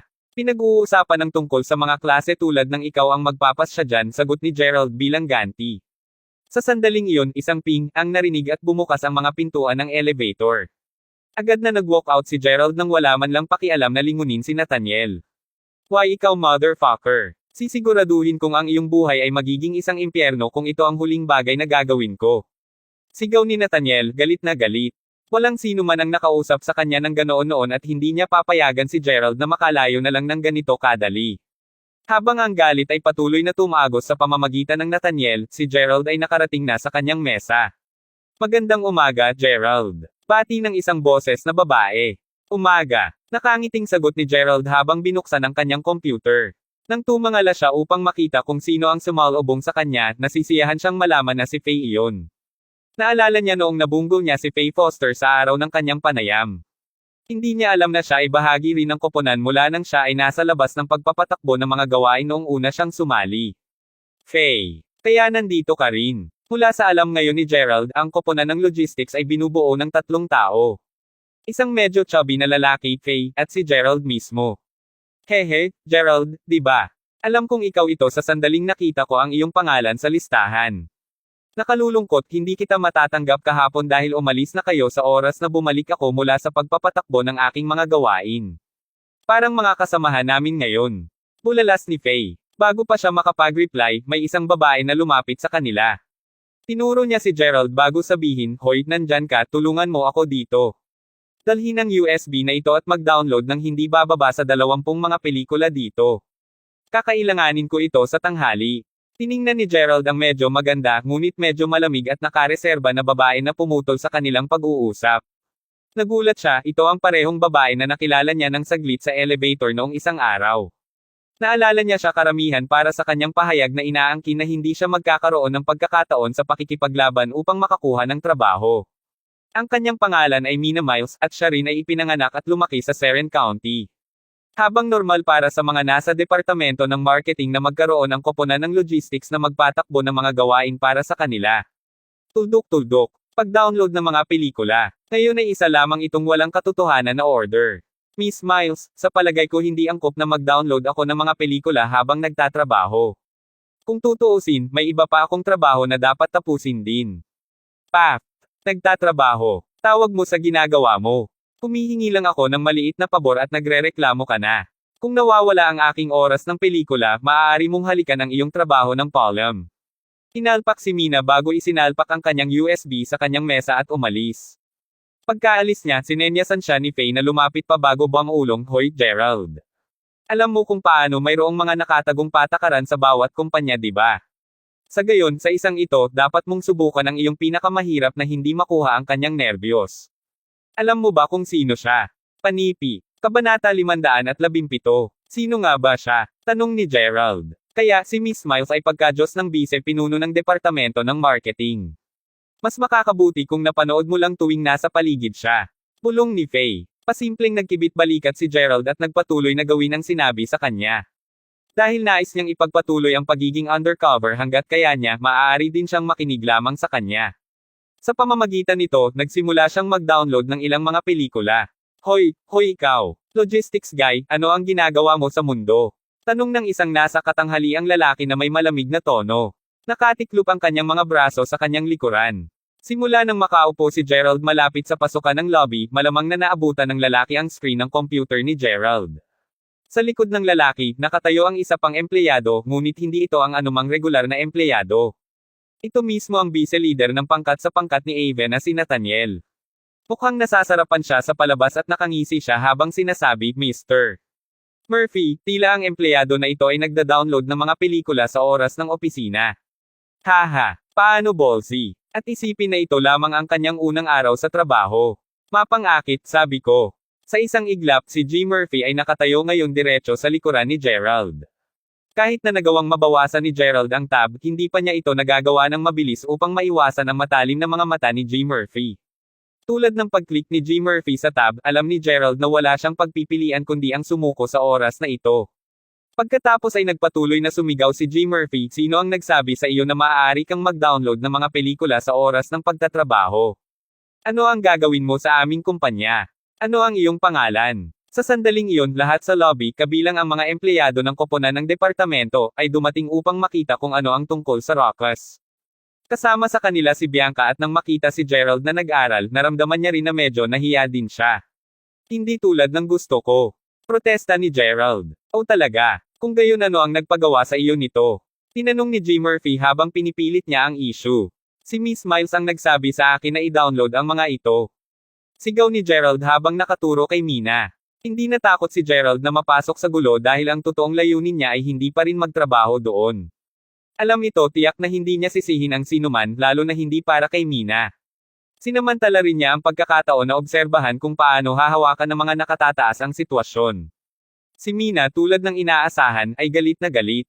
Hindi niya inaasahan ang gayong isang mababang antas na empleyado na talagang iulat siya sa mga mas mataas. Ang kanyang unang reaksyon ay upang magtapon ng isang file sa direksyon ni Gerald bago sumigaw, "Paano mo ako akusahan? Tandang padamdam, panipi." Ito ay malinaw na bilang araw na siya ay tiyak na may kasalanan sa oras na ito. Gayunpaman, dahil sa pagiging mayabang katulad niya, mas gugustuhin niyang mamatay muna kaysa aminin ang kanyang mga maling ginawa. Habang si Mina ay tumungo kay Gerald na parang nabaliw, ang mga mata ni G. Murphy ay agad na kumunot at sumigaw siya, "Itigil mo na agad ito, Mina. Anong uri ng pag-uugali ito? Ibalik ang iyong USB at bumalik sa trabaho. Kung mangyari ito ulit, alamin na hindi kita papakawalan ng ganon kadali." Sinaman niya ng tingin si Gerald bago umalis sa eksena. Naiwan na gulat si Gerald. Hindi man siya nabigyan ng babaalang liham kahit na malinaw na labag sa mga patakaran ng kumpanya. Si Nathaniel naman pasimpleng naglabas ng isang sarkastikong chuckle habang nakatingin kay Gerald. Umalis siya na may isang smug na ngiti sa labi na para bang nanalo siya sa loto.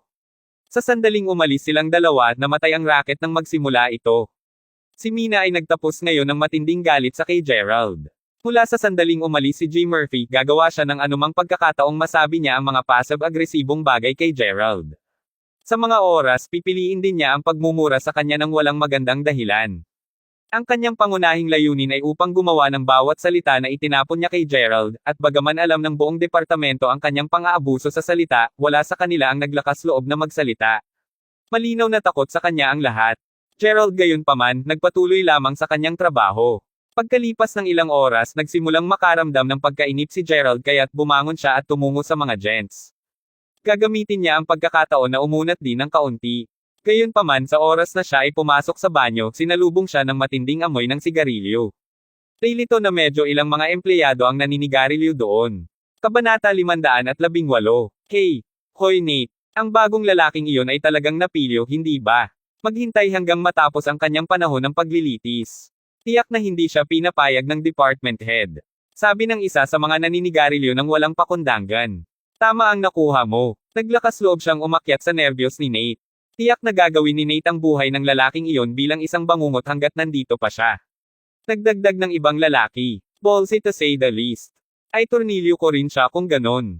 Sabi ng pangatlong tao. Sa pamamagitan ng paraan guys, nakatuon ang aking mga mata kay Bianca, kaya siguraduhin na wala sa inyo ang maglakas loob na gumawa ng kahit kaunting paggalaw sa kanya. Umalangaw-ngaw ng pamilyar, mayabang na boses. Hindi managinip nito, Nate. Sinabi ng lahat na nagtatago sa banyo. Lahat sila pagkatapos ay isa-isang umalis matapos itapon ang kanilang mga basurang sigarilyo. Si Gerald ay nagtatago sa isa sa mga kwadra at narinig niya ang buong pag-uusap. Ang Nate na pinag-uusapan nila ay walang alinlangan, Nathaniel. Malinaw na si Nathaniel ang tumawag kay G. Murphy sa tanggapan kanina. Bilang pinuno ng bise ng koponan, tiyak na malalaman niya ang tungkol sa ugali ni Mina sa opisina. Matapos makita ang kanyang kamay na ibigay ang kanyang USB kay Gerald at malaman kung gaano siya isang mainit na ulo na babae, ginamit ni Nathaniel ang paglikaw ng mga pangyayaring iyon bilang isang pangunahing pagkakataon upang mapahiya siya. Isang tusong bastard ng lalaking iyon.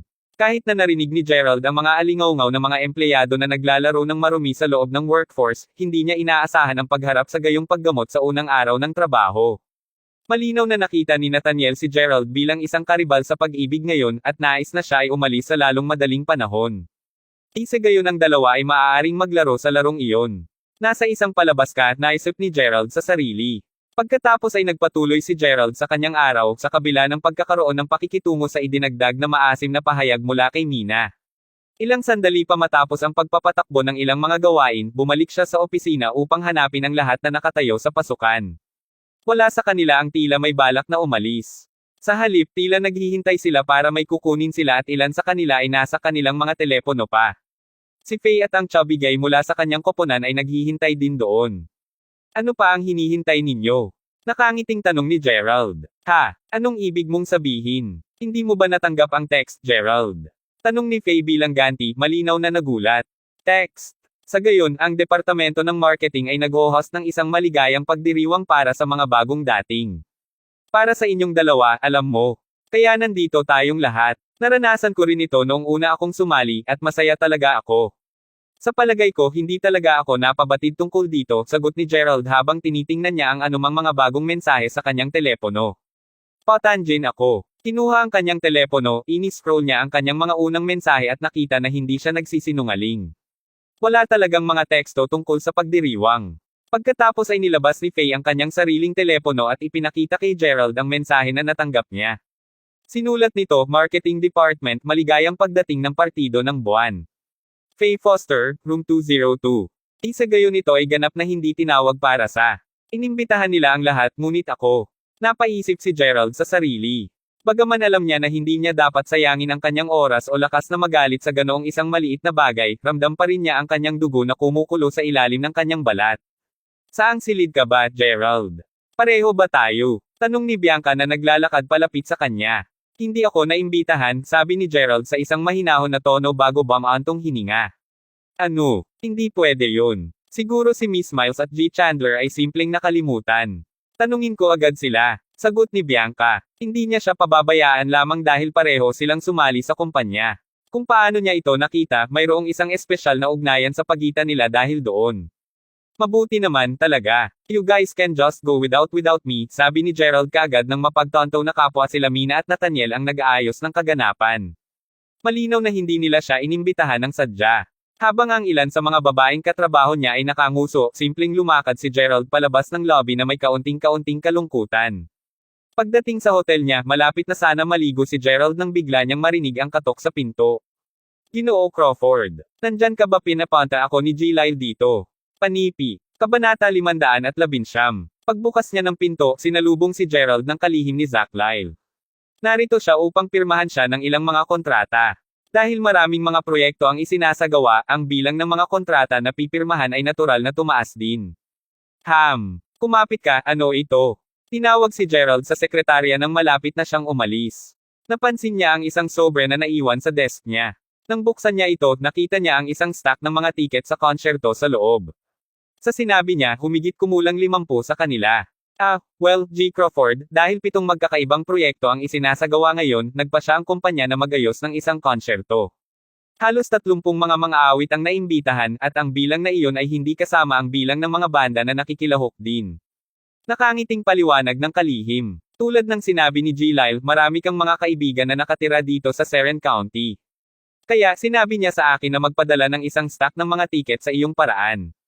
Kung kailangan pa, kailangan ni G. Lyle na higit na masayang ipadala ang halagang ninanais. Hindi iyon kakailanganin. Wala akong ganon karaming mga kaibigan sa una. Sapat na ito, sabi ni Gerald sa kalmadong tono. Simpleng yumuko ang kalihim bago umalis. Sa kasamaang palad, kahit na tinitiyak niyang ilantad ang sapat sa kanyang dibdib habang siya ay yumuko, tila hindi napansin ni Gerald ang kanyang pagsisikap. Sa kanyang pagtatangka na nabigo, umalis siya na nakaramdam ng kapwa bahagyang napahiya at nabigo. Kanino ko pa dapat ibigay ang mga ito? Talagang alam ni Zack kung paano magpatakbo ng isang negosyo, kung ano ang isang maalalang tao. Sabi ni Gerald sa sarili habang chuckled. Maaari akong magpadala kina Zeno at Shena. Bibigyan ko din si Faye bukas din. Ito ay naging isang mahabang araw sa trabaho at si Faye ang pinakamagandang tao sa kanya sa kumpanya sa ngayon. Naisip ni Gerald na makatarungang bayaran lamang ang pabor. Matapos magsipilyo, humiga si Gerald sa kanyang kama at nagsimulang makipag-chat sa video kay Mila. Mga 2 buwan na mula nang mag-abroad siya. Kung ang mga bagay ay nagpatuloy ng naaayon, babalik siya sa loob ng 1 pang buwan. Matapos makipag-usap ng diretso sa bawat oras ng tuluyan, natapos ang tawag at natulog si Gerald ng maayos. Malapit na dumating ang umaga, at si Gerald ay maaga pa para sa trabaho tulad ng dati. Sa oras na siya ay dumating, medyo ilan sa kanyang mga kasamahan ay nandoon na. Tila tinatalakay nila ang pagdiriwang kagabi, at ang kanilang pag-uusap ay umalangaw-ngaw sa buong opisina. Haha, iyon ang pinakasayang-saya ko sa ilang sandali. Alam mo, malamang na napalampas mo ito, ngunit noong nagpunta kami para sa karaoke, handa na si Ethan na halikan si Leon. Masakit pa rin ang mga panig ko sa pag-iisip tungkol dito. Gayon din, alalahanin kung paano sinubukan ni Greg na aminin kay Faye. Sinubukang yakapin siya ng pervert na iyon dahil lang sa sobrang banayad niya. Walang sino man ang umaasa sa kanya na metampal siya ng husto sa mukha kaagad na inikutan siya ng mga braso. Ito ay nakakatawa. Dapat mo nang nakita ang pagmumukha niya. Sumunod na narinig ang pinatahimik na tinig ng isang batang babae. Narinig ko ang aking mock atas na balita kagabi habang papunta ako sa banyo. Spill it, girl. Usisi pa ng ibang babae. Kilala mo ang vice team leader ng ika-4 na koponan. Nathaniel Chandler. Sa palagay ko ay nag-confess na siya sa newbie, Bianca. Pumili pa nga siya ng isang malaking palumpon ng bulaklak. Hindi lang yun, nandoon din si Ava at kumikilos siya bilang wingwoman nila. Mainit dam. Ngayon ay mock atas iyon. Ano ang sumunod na nangyari? Ano ang reaksyon ni Bianca? Ang tainga ng lahat ay masigla habang hinihintay ang kanyang sagot. Hindi ko alam. Gusto kong damaykit ng kaunti pa ngunit nakita ako ng mga miyembro ng kanilang koponan at napilitan akong palabasin ng silid. Ang hula ko ay tinanggihan niya siya. Pagpapatuloy ng dalaga. Hulaan mo lang iyan. Kaya nga ngunit dapat mong nakita kung gaano kadesperado si Nathaniel kagabi. Kahit papaano nalaman niya na may gusto si Bianca kay Ashley, ang mga awit. Alam niya na si Ashley, kasama ang maraming iba pang mga sikat na mga awit at banda, ay lumahok sa isang konsyerto dito sa lalong madaling panahon, kaya sinabi niya sa kanya na makakakuha siya ng isang tiket para sa kanya kahit anuman. Oh Lord, talaga. Narinig kong mabaliw ang pagpepresyo para sa mga tiket ng konsyerto. Kakailanganin mo ng hindi bababa sa $300 upang umupo sa huling hilera. Sinasabi ko sa iyo kahit na may pera siya, imposible para sa kanya na mapunta ang isang tiket. Panipi. Kabanata 520. Kung mas pinag-usapan ito ng mga batang babae, lalo silang nabigo. Ang konsyerto ay na-advertise hindi lamang sa bawat platform ng social media, kundi pati na rin sa maraming mga billboard. Alam ng lahat ang tungkol dito, at alam din ng lahat kung paano tumataas ang mga presyo ng tiket habang nagsasalita sila, kahit na para sa huling mga pwesto lamang sa hilera. Bagaman $300 ang naging orihinal na presyo na itinakda ng mga tagapag-ayos para sa huling mga upuan sa hilera, ang ilang mga muling nagbebenta ay ibinibenta ang mga ito ng higit sa $900. Kahit na mayroon kang pera, ang merkado para sa mga tiket ay napakompetensya na ang tamang mga koneksyon ay pantay din kasing kahalagahan. Maraming mga kilalang tao ang naimbitahan sa konsyerto, kabilang ang kasalukuyang mga nangungunang pangkat ng mga banda ng banda. Ang bawat isa ay nagnanais na kumuha ng isang tiket lamang upang makita ang kanilang mga paboritong idolo na gumanap ng live. Karamihan sa mga taong ito, gayunpaman, ay alam na sa huli, mapapanood lamang nila ang konsyerto sa online. Kung talagang nagawa niyang makuha ang kanyang mga kamay sa ilang mga tiket, siguradong kailangang tanggapin ni Bianca ang kanyang alok, tama. Oh, at maaari mong pusta na si Mina ay sumusubok na makakuha din ng kanyang tiket.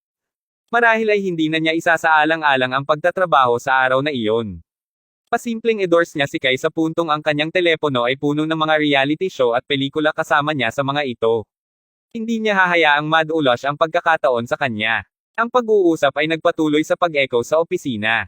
Hindi nagtagal, nagsimula ng masikip ang tanggapan habang dumarami ang dumarating para sa trabaho.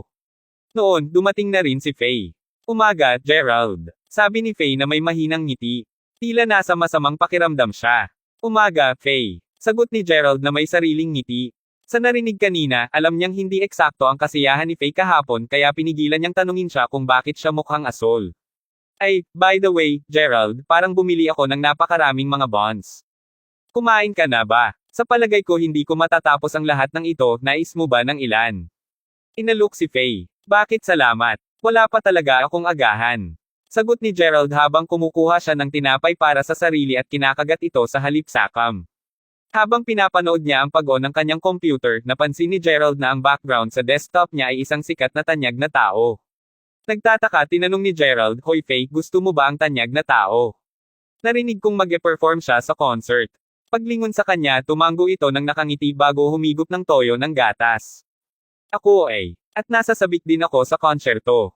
Alam mo, noong ako ay nasa high school pa lang, ang aking pinakamalaking pangarap ay upang kumita ng sapat na pera upang dumalo sa isa sa kanyang mga konsyerto at pakinggan siyang kumanta ng live. Gayunpaman, pagtingin sa mga presyo ng tiket, mukhang hindi ko makakamtan ang layuning iyon sa anumang oras sa lalong madaling panahon. Tulad ng, para sa totoo, $900 para sa isang tiket. Niloloko mo ba ako? Hindi ko kayang masira para sa isang konsyerto.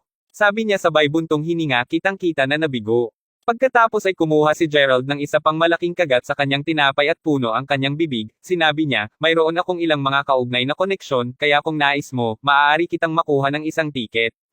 Dahil siya ay isang magandang babae sa pangkalahatan at nag-alok pa siya sa kanya ng mga bonds para sa agahan, walang nakita si Gerald na problema sa pagbibigay sa kanya ng isang tiket. Bukod, marami siya sa kanila na talagang magiging sayang kung ilalagay lamang niya ito sa kanyang sarili.